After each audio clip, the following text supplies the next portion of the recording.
Bianca Umali, Faith Da Silva, Kelvin Miranda, Angel Garja.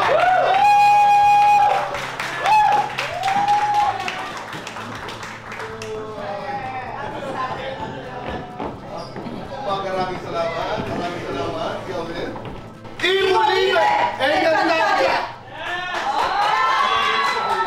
Kung si Tera ang the chosen one, si Bianca ang? The brave one. Oh, Faith, hot guy, cool guy. Rich guy. Ito, susunod. Mayamang boyfriend, guwapong boyfriend. Mayamang boyfriend. Payag ako doon. Faith, kung si Flamara ang flame keeper, si Faith ang... Fire extinguisher. Kelvin, macho, guwapo. Guwapo. Kung si Adamus ang slave prince, si Kelvin ang... Nagapag-alaga ng iyong puso. Ay! Angel, bangin o bangin? Bangin. Lalaban o tatakbo? Tatakbo. Kung si Dea ang rebel... Lalaban na si Snow. Kung si Dea ang rebel heart, si Angel ang... The loyal one. Yun! Sa inyong lahat, loyal. Mamaya. Sa inyong apat, sino ang pinakabaharap? Si Faith. Sino ang pinakakuripot? Kelvin. Kelvin. Sino ang pinaka-nonchalant? Si Bianca. Sino ang pinaka-OA? Ito. Ako. Lights on or lights off? 1, 2, 3, go! Lights on. Aba? Happiness or chocolate? Best time for both. Anytime! Ang dapat ninyong asahan sa Encantadia Chronicles Sangre ay yung panibagong kwento na pagdadaanan naming 4 na mga bagong tagapangalaga. At kung paano nga ba mabubuksan ang mga misteryo sa loob ng Encantadia. At napakaraming bagong karakter sa Encantadia Chronicles Sangre na talaga namang kapupulutan ng aral. At naniniwala ako na sa dami ng characters sa Sangre, makaka-relate kayo sa kung sino man sa kanila.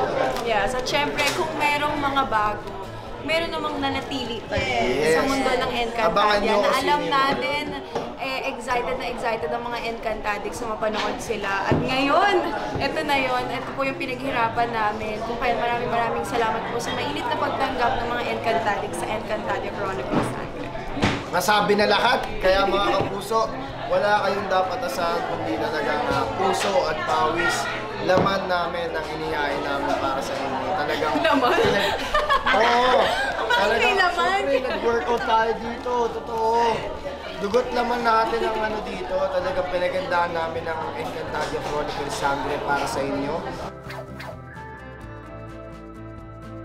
Maraming bagong kaharian, or may bagong kaharian, bagong characters, bagong kwento, bagong storyline. So, iba siguro yung kakapitan natin for Encantadia Chronicles Sangre kumpara dun sa mga nauna, di ba? And also, the whole team of the prod actually put in so much effort into creating how an elevated world and version of Encantadia ang meron ngayon sa generation na ito. Which means, leveled up and upgraded ang editing, ang fight scenes, the camera Effects. work, Oh, the my writing, God. the Grabe ang effects. effects, guys. Parang hindi dito ginawa. At masasabi ko talaga na level up natin yung standards pagdating sa mga effects.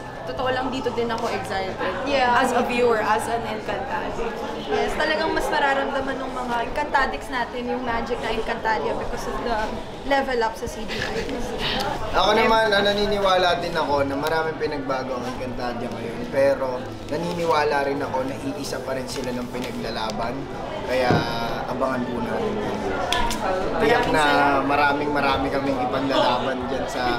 Napakarami. Napakarami, nako. Napakarami. Abisala Esha po mga kapuso, muli po ako po si Sangre Flamar. Ako po si Sangre Adamus. Ako po si Sangre din. At ako naman po si Sangre. Encantadics, para po sa inyo ito. 8 p.m. Mga Sangre, estas.